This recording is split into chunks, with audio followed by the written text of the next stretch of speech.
SBS 러브 FM 특별 기획 고전을 읽다.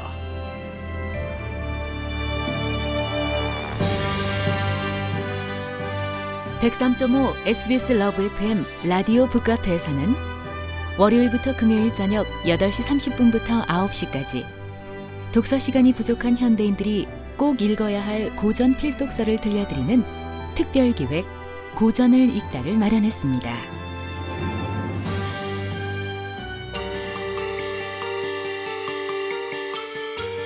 제인 오스틴 원작의 장편소설 오만과 편견은 오만에 찬 남자와 편견에 사로잡힌 여자의 특별한 로맨스를 그린 작품입니다. 겉으로는 오만하고 냉철해 보이지만 속내는 누구보다 따뜻한 다하시와 당당하고 지혜로운 엘리자베스의 사랑 이야기입니다. 이 두 사람이 어떻게 오해와 편견을 뛰어넘고 사랑에 빠지는지, 오만과 편견, 마지막 시간 함께 하시겠습니다.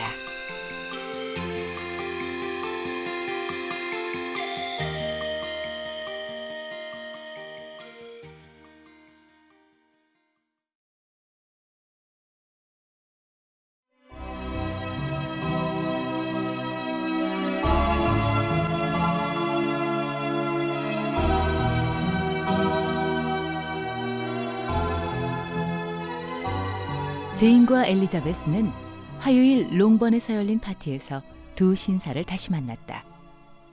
그들이 식당에 들어서자 엘리자베스는 빅리 씨를 지켜보았다. 처음에 머뭇거리던 그는 미소 짓는 제인 옆에 앉았다. 그리고 식사하는 동안 제인을 애정이 듬뿍 담긴 눈으로 쳐다보았다. 난 뭐야? 다시 자리가 멀리 떨어져 있는 데다 엄마가 옆에 있으니 이를 어떡하면 좋아? 오늘 파티가 끝날 때까지 저 사람이 내 옆으로 오지 않으면 단념할 테야. 식사가 끝나고 남자들이 차를 마시러 응접실로 들어왔다. 엘리자베스는 눈으로 다하시를 쫓고 있었다. 다행히 다하시가 커피잔을 들고 엘리자베스 쪽으로 다가왔다. 그녀는 얼른 다하시에게 말을 건넸다. 다하시 양은 아직 펜벌리에 있나요? 네, 크리스마스 때까지 있을 거예요. 친구분들은 모두 떠났을 텐데 혼자 있어요? 그 애를 돌보는 부인이 함께 있습니다. 엘리자베스는 더 이상 할 얘기가 없어서 입을 다물었다. 다하시는 그녀 옆에 한동안 말없이 서 있다가 자기 자리로 돌아갔다. 이윽고 파티가 끝나고 손님들이 돌아갔다. 다하시 씨하고는 말도 몇 마디 나누지 못했어. 내가 거절했던 남자한테 뭘 기대하는 거야? 나를 다시 사랑해서 두 번째 청혼하기를 바라는 건 욕심이야. 게다가 나한테 얼마나 모욕을 당했는데. 얘들아, 오늘 좋았지? 고기도 잘 구워졌고 숲도 아주 맛있던데. 아유, 제인, 넌 오늘 정말 아름다웠어.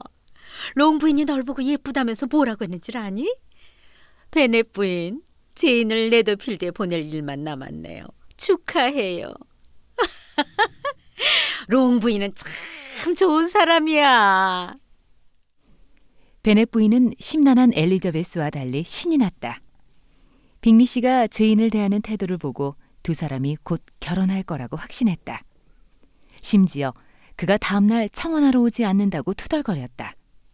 기분 좋아진 제인은 엘리자베스에게 빅리 씨 얘기를 했다. 리지, 빅리 씨는 상냥하고 친절한 분이야. 그가 나를 대하는 태도는 1년 전과 다르지 않아. 그를 다시 만난 건 잘된 일이야. 자주 만나고 싶어. 난 그걸로 만족해. 언니, 이제는 감정을 숨기지 말고 솔직하게 말해. 그리고 언니가 원하는 만큼 마음껏 빅리 씨를 사랑해. 알았어, 리지. 앞으로는 그럴게. 며칠 후 빅리 씨가 혼자 롱번을 찾아왔다. 다하시는 그날 아침 런던으로 떠났는데 열흘 후에나 온다고 했다. 빅리 씨는 1시간 넘게 머물렀는데 기분이 꽤 좋아 보였다.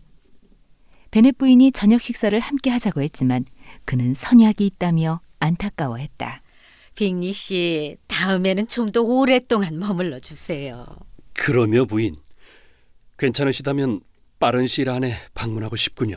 아유, 그럼 내일 어때요? 좋습니다. 내일 오겠습니다, 부인. 다음 날 빅리 씨는 날이 밝자마자 롱번으로 달려왔다. 손님 맞을 준비가 안 된 베넷 집안의 여자들은 옷을 갈아입느라 온통 난리였다. 베넷 부인은 딸들 방으로 달려가 소리쳤다. 진! 진! 아유, 얘야 빨리 서둘러라. 빅리 씨가 왔어. 엄마, 곧 내려갈게요. 키티는 준비가 끝났어요. 키티 먼저 내려보낼게요. 키티는 왜? 걔 놔두고 너나 빨리 내려와. 그날 저녁 베넷 부인은 빅리 씨와 제인 둘이만 있게 하려고 안달이 났다. 베넷 씨는 차를 마시고 나서 서재로 들어갔고 메리는 2층으로 올라갔다. 베넷 부인은 계속 앉아있는 엘리자베스와 키티에게 자꾸 눈짓을 했다. 그래도 소용없자 그녀는 벌떡 일어섰다. 리지, 키티, 날 따라오렴. 할 얘기가 있단다.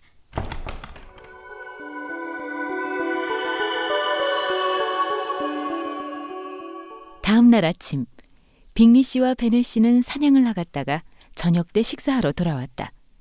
응접실에는 또 빅리 씨와 제인만 남겨졌다. 엘리자베스가 응접실로 들어서자 빅리 씨가 제인에게 몇 마디 말을 건네고는 급히 나갔다. 제인은 엘리자베스를 껴안으며 기뻐했다. 리지, 그이가 나한테 청혼했어. 난 이 세상에서 가장 행복한 여자야. 나한테 이런 일이 일어나리라고는 상상도 못했어. 언니 축하해. 난 진작부터 이렇게 될 줄 알았다니까. 어서 엄마한테 알려야겠어. 리지, 엄마가 얼마나 기뻐하실까. 그이는 아버지한테 허락을 받으러 갔어. 이 벅찬 행복을 어떻게 말로 다 표현할 수 있지? 리지, 엄마한테 가볼게. 잠시 후 빅리 씨가 응접실로 돌아왔다. 그는 베넷 씨로부터 만족할 만한 대답을 들었는지 얼굴에 환한 웃음이 번졌다. 빅리 씨가 엘리자베스에게 급히 물었다. 언니는 어디 있어요? 2층 어머니한테 갔으니까 곧 내려올 거예요. 엘리자베스 양, 처제로서 나와 언니를 축하해 주시겠어요? 두 분이 맺어져서 진심으로 기뻐요. 정말 축하해요.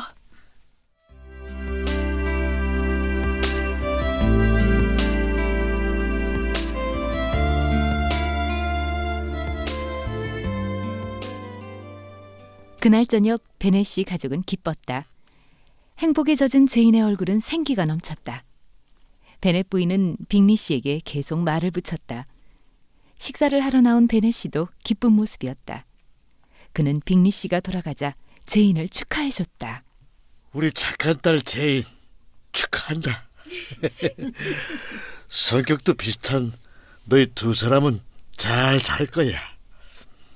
하지만은 둘 다 마음이 좋아서 하인들이 말하는 대로 쓰다 보면 적자가 날 수도 있어요. 여보, 무슨 소리예요?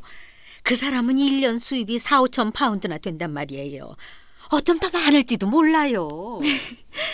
전 돈을 함부로 쓰는 성격이 아니라 하인들을 잘 다룰 테니 걱정 마세요. 아이고, 우리 제인 어련하겠니?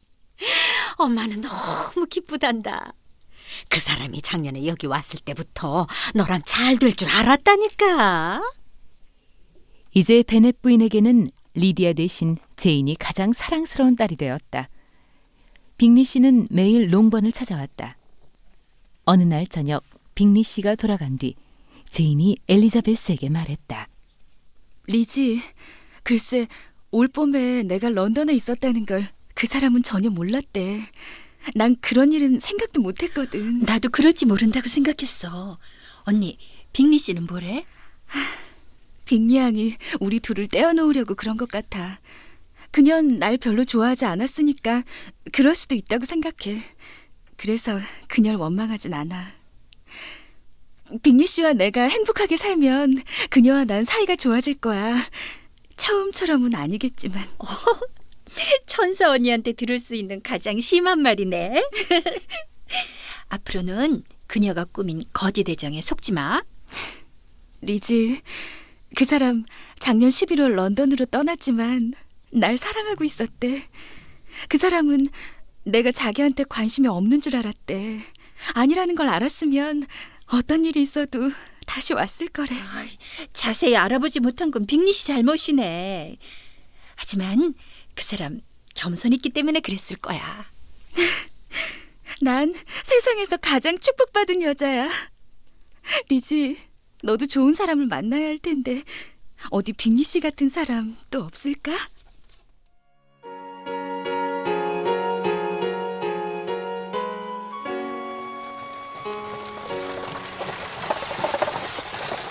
빅리 씨와 제인이 결혼 약속을 한 지 일주일쯤 지난 어느 날 아침, 롱번에 낯선 마차 한 대가 나타났다.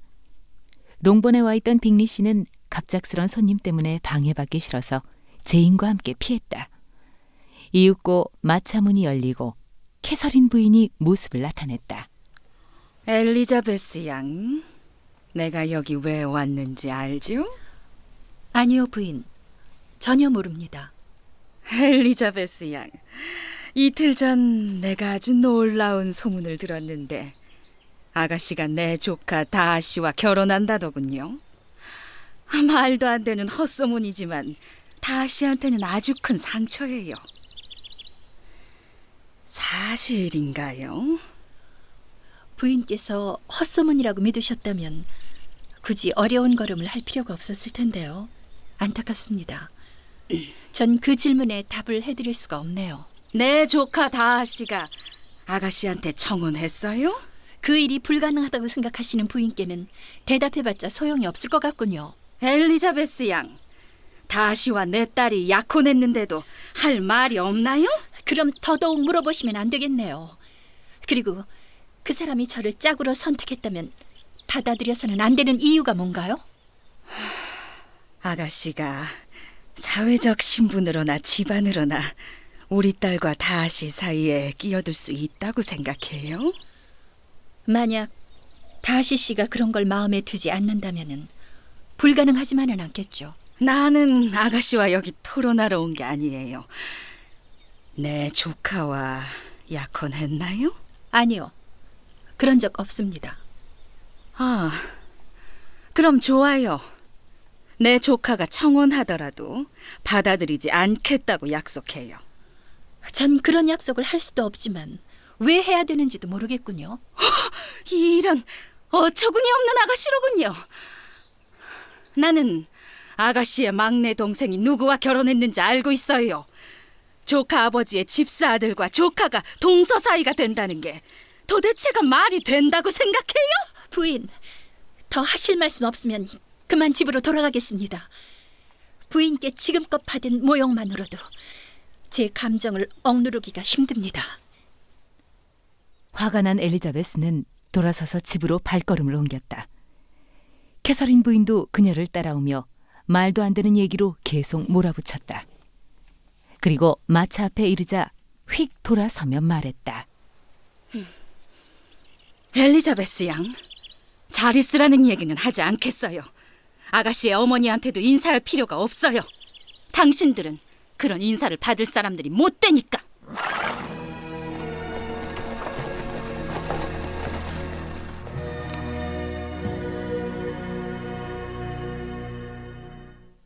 엘리자베스는 날마다 빅리 씨가 다하씨의 사과 편지를 가져오면 어떡하나 걱정하고 있었다.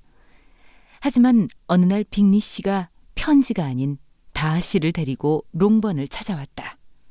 여러분, 우리 함께 산책 나가시지 않겠어요? 아유, 난 그다지 산책을 좋아하지 않아요. 메리, 언니들은 산책가를 하고 넌 네 방에 가서 책이나 좀 보렴. 결국 빅리 씨와 제인, 다하씨와 엘리자베스, 캐서린이 산책을 갔다. 가는 도중 캐서린이 윌리엄 경 집에 들르고 싶다고 해서 엘리자베스와 다하씨가 같이 걷게 되었다. 엘리자베스가 망설이던 끝에 용기를 내 다하씨에게 말했다. 다하시 씨, 당신이 어떻게 생각하든 이 일을 당신한테 말하지 않고는 못 견디겠어요. 우선 어리석은 동생을 도와주셔서 감사드려요. 그 사실을 알고 난 뒤 당신한테 정말 고마워하고 있어요. 물론 다른 가족들도 알게 되면 고마워할 거예요. 미안해요. 그 일을 일부러 숨기려고 했던 게 아니고 당신이 불편해할까봐 말을 안 한 겁니다.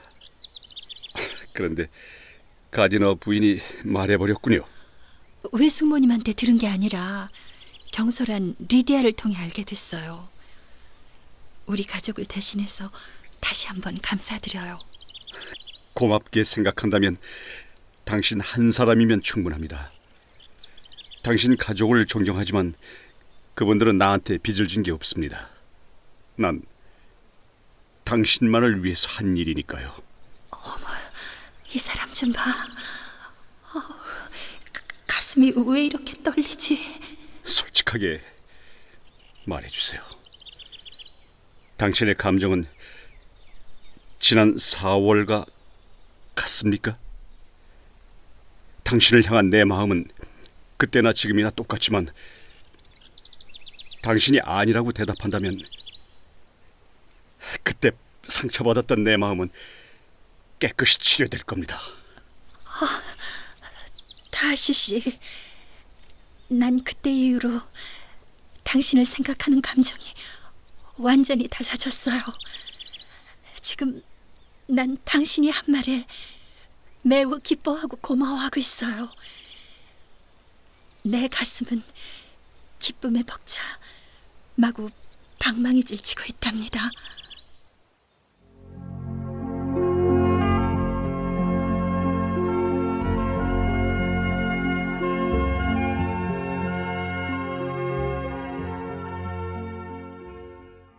다하시는 엘리자베스의 솔직한 말에 커다란 행복을 느꼈다. 그의 얼굴은 말 못할 기쁨으로 넘쳐났다. 흥분에 휩싸인 두 사람은 어디로 가는지도 모른 채 마냥 걸었다. 동생이 태어나기 전까지는 외동 아들로 자라서 부모님한테 많은 사랑을 받았습니다. 그 점이 나를 버릇없는 사람, 나만 아는 이기적인 사람으로 만들었죠.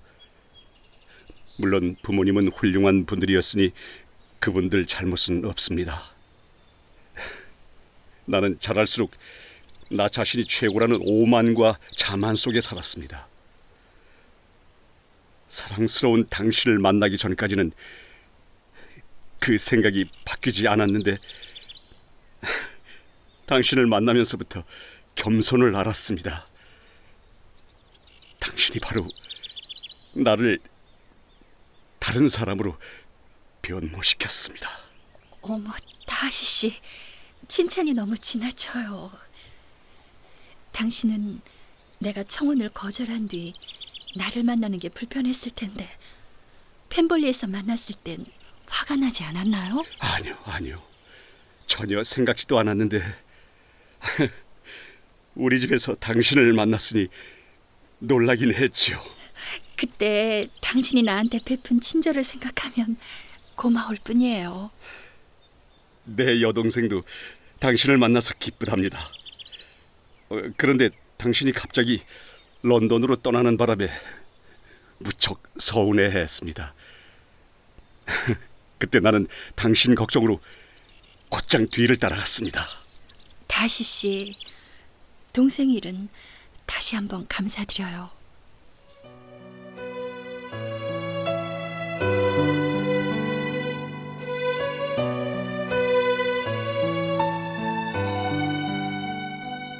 두 사람은 집에 도착할 때까지 쉬지 않고 얘기를 나누었다. 그들은 복도에서 작별을 아쉬워하며 헤어졌다. 엘리자베스가 방에 들어서자 제인이 물었고 나중에 식탁에 앉았을 때는 다른 식구들도 같은 질문을 했다. 리지, 한참 찾았잖아. 어디까지 갔다 왔니? 뭐 그냥 여기저기 돌아다녔어. 그날 밤 엘리자베스는 제인에게 모든 걸 털어놓았다. 그러자 처음에 제인은 믿지 않았는데 나중에 사실을 알고는 진심으로 축하해줬다. 하지만 두 사람의 관계를 여전히 미심쩍어했다. 어머, 리지, 축하해. 하지만 한 가지만 물어볼 테니 기분 나빠하지 마. 너 정말 그 사람 사랑하니? 그럼 당연하지. 리지, 서로 사랑하지 않는 결혼은 하면 안 돼. 그런데 너 그 사람을 그토록 미워하다가 언제부터 사랑했니? 펜볼리 저택을 보고 난 뒤부터지. 리지, 농담하지 말고 사실대로 말해봐. 엘리자베스는 그동안 있었던 일과 다하시가 리디아를 도와준 일까지 자세히 얘기해 주었다. 다하시와 엘리자베스는 저녁 때 베네시에게 결혼 승낙을 받기로 했다. 이윽고 저녁에 베네시가 서재로 들어가자 다하시가 뒤따랐다. 잠시 후 그가 미소를 지으며 서재에서 나오더니 엘리자베스에게 속삭였다. 어서 빨리 아버님한테 가봐요.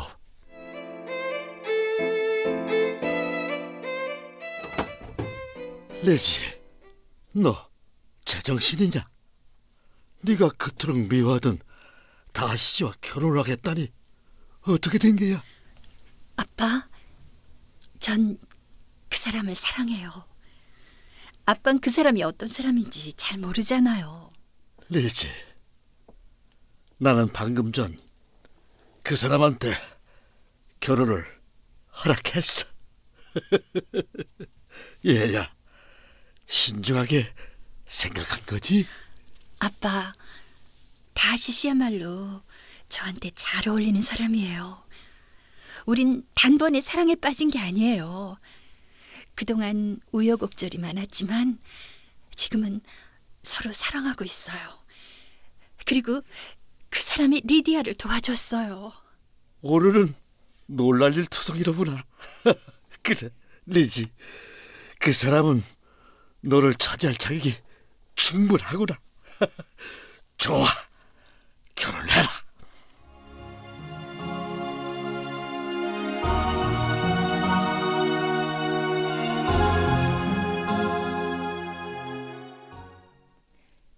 그날 밤 엘리자베스는 베넷 부인 방으로 올라가 모든 얘기를 다 했다. 얘기를 다 듣고 난 베넷 부인은 잠시 동안 가만히 앉아 있더니 벌떡 일어나 웃음을 터뜨리며 기뻐했다. 어머 세상에. 살다 보니 이런 일이 다 있네.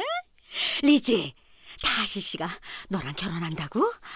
아유 얘야, 넌 이제 돈방 속에 앉게 됐구나. 1년 수입이 10,000파운드 이상이라잖니. 게다가 지체가 높은 집안이고. 다시 씨가 잘 먹는 게 뭐니? 내일 당장 해줘야겠다.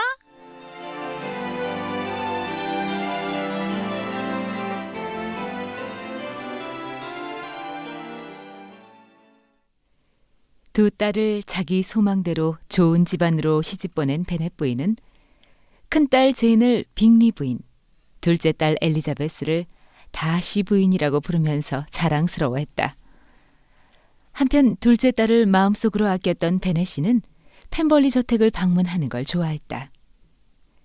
리디아와 위컴은 변한 게 없었다. 다시의 이모인 캐서린 부인은 조카의 결혼 소식에 한동안 연락을 끊었지만 시간이 지나면서 다시 원만한 사이가 되었다. 엘리자베스와 다하시는 가디너 부부를 늘 특별한 마음으로 대했다. 만약 그들이 엘리자베스를 더비셔에 데리고 오지 않았다면 과연 두 사람이 맺어질 수 있었을까?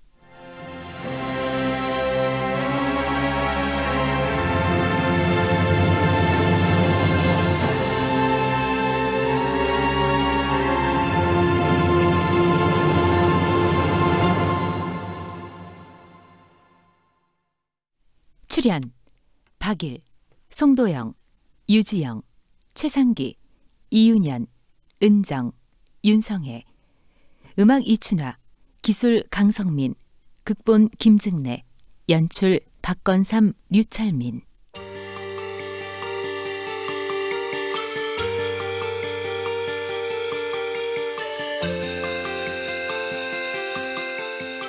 러브 FM 특별기획 고전을 읽다. 오늘은 제인 오스틴의 오만과 편견 마지막 시간 함께했습니다. 이 프로그램은 재단법인 플라톤 아카데미와 함께합니다.